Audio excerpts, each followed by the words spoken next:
Intersectional feminists built the crumbling neoliberal society that we live in today. Are they any happier?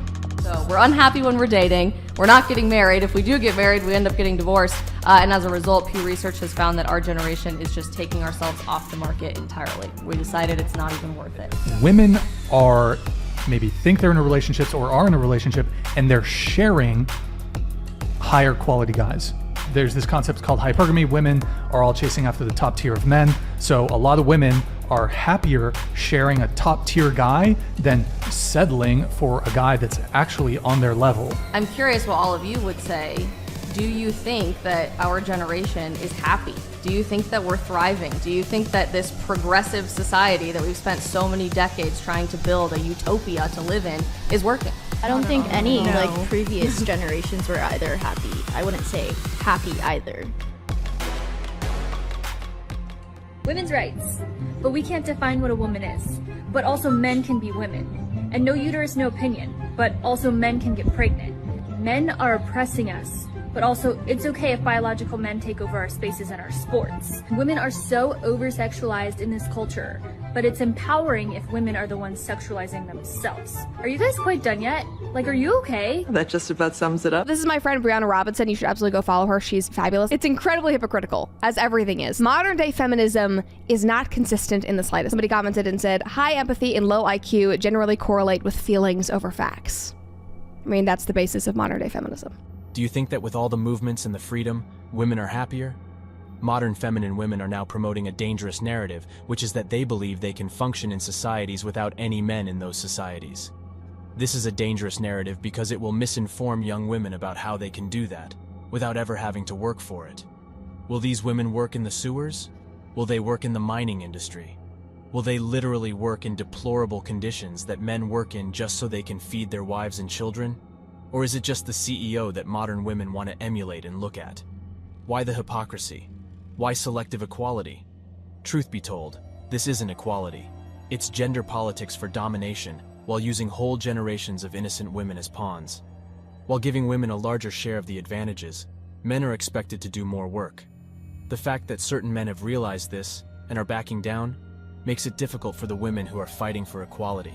I think it is truly evil how the patriarchy weaponized aging, and by measuring a woman's worth by her beauty and her beauty by her youth, essentially ensure that even the most powerful of women will lose that power in time. I think a lot about how we're fed this idea that men get better with age. It's not patriarchy, it's biology. What world are you living in? Biology, these things aren't politically correct, and that's the problem. You want these things to be politically correct, and they're just not. Biology, political correctness, it's like, what does that mean? Politically correct? No, women at 18, 19 and into their 20s are peak fertility. Whether you believe in God or what have you, they were made this way. This isn't patriarchy, this is fact.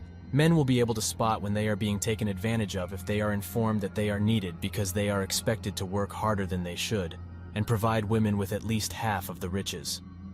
Contrary to what some women may claim, more men would pick their own route and go their own way if they were truly equal to women, which is something neither women nor men find appealing.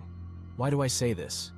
If men and women were equal, then men really would have to be competing and living with women who would have the characteristics of men. And that's not something that men like in women. That's not something that all women can be like, to be honest. What about being feminine? Is that a dying concept now? Women merely want us to fall for the trap and engage in a rigged game of love is our battlefield with them. By displaying vulnerability, women can empower men by getting them to step up, become involved, and take care of them. Males will, however, go their own way and look for other reasons for existing in addition to defending women as women assert their power more and more. What percentage of men do you think make $100,000 a month? Percentage? What percentage of men do you think? Low, Like really what? low. Oh God. Like us on OnlyFans, 1%. Yeah, but no. Like 1%? Maybe not 1%, but okay, I Throw a can't. number out I don't have the information. Throw a number out there. 5% of the world, maybe. Bring you guys to reality. The top 1% of earners in the United States, probably one of the richest countries in the world, is only about $500K a year. Sorry, what? What? So you're gonna start OnlyFans eventually, and then date men that makes less than you? Is that what you're saying? No, when I stop OnlyFans. Okay, but where I'm gonna find the man that makes more money than I do? If women don't need our protection, why are we still around? While women want men to stick by their sides, take care of them, and listen to their problems, they also want men to think that they are not completely reliant on them.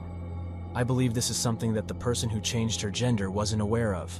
Feminism has ruined the majority of Western women by promising freedom from men.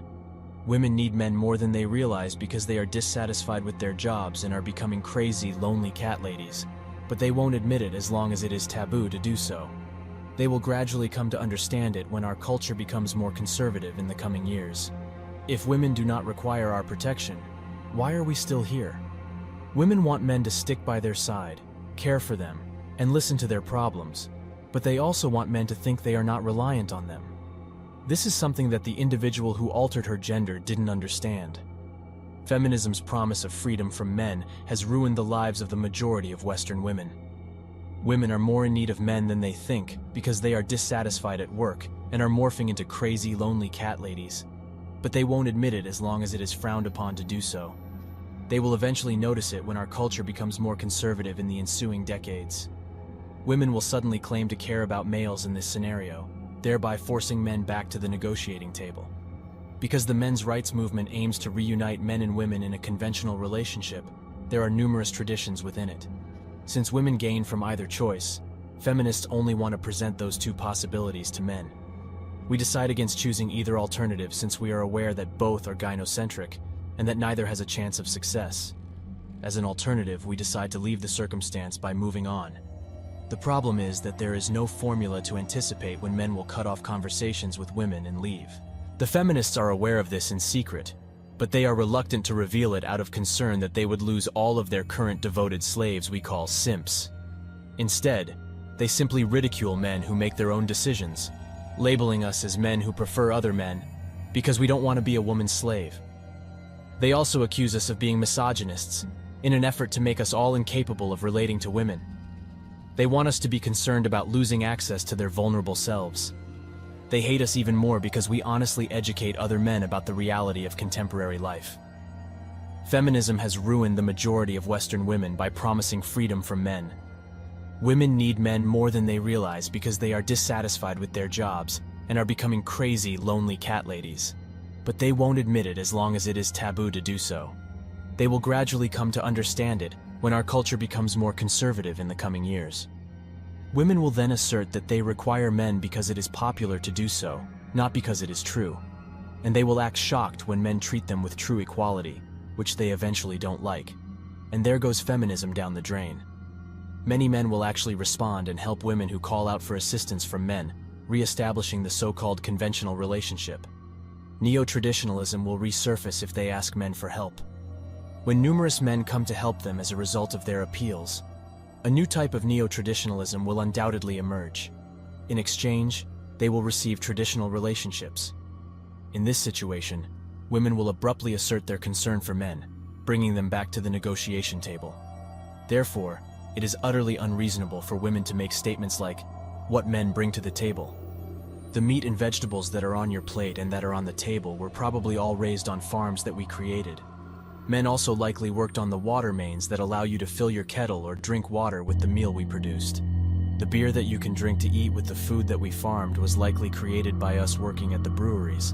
So if you want one with your dinner of food that we farmed on a table that we made, men laid the foundations for the male bricklayers to build a house that the male roofers could put a roof on, so then you and I and everyone else could eat their dinner farmed by men. He continued and said, "Drink the drink that's been produced by men on the table that's been built by men, so I think we bring more than enough to the table. Throughout their lives, men are supposed to do everything for women and literally dedicate their lives to providing for, protecting, and helping women. And you know what? Men do that with a lot of joy, and it brings them a lot of satisfaction when they know they're being the providers. It gives them a solid purpose. They do it proudly because that's in their nature. I'm talking about high-value men, not a simp who starts crying if he gets rejected by a girl. But the question is, why do women expect everything from a man, especially when all they can do now is talk about equality and how men have oppressed and controlled them? It's quite true that modern women have become too entitled. Women should be aware of the hypocrisy with which they live, which includes expecting others to take care of everything while simultaneously marching through the streets waving equality flags. But one thing is certain, the main weapon modern women have and employ against men is manipulation. They've been accustomed to it since they were teenagers and will keep using it till the day they pass away. They will attempt to manipulate your feelings in order to get what they want because, as we all know, they believe they are entitled to it. They will try to manipulate you into buying them gifts, into being okay with them seeing other people, into moving closer to where they work, and into believing in whatever they want you to believe. There's no end to it, and it frequently succeeds with weak men. They are primarily chasing one thing, and they will put up with abuse solely for the sake of that one thing, which we all know. Thus, they fall for the manipulative tactics of women, both intentionally and unknowingly. As I previously stated, women's entitlement is unjustified, and men no longer need to make exceptions for them because they clearly don't understand what their place is in contemporary society.